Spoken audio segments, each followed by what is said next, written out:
How to schedule messages on Instagram. Hey there, welcome to Insightful Tutorials. With the recent Instagram update, you can now schedule your messages ahead of time.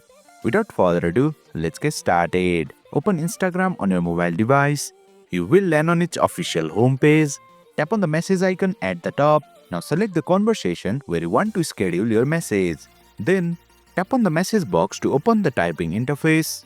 Now write the message that you want to schedule. For example, I will write Happy Birthday. Once you have written your message, simply tap and hold the send button. Then a scheduled message pop-up will appear. Now select the exact day, date and time when you want to schedule the message. Since I am sending a birthday message, so I will schedule it for the very first hour and first minute of the next day. Finally, tap the send button. As you can see, there is a message at the bottom saying one scheduled message. Tap on it for more details. Then you will see the exact message along with the date and time it is scheduled to be sent. And there you have it. You have successfully learned how to schedule messages on Instagram. That's it for today's video.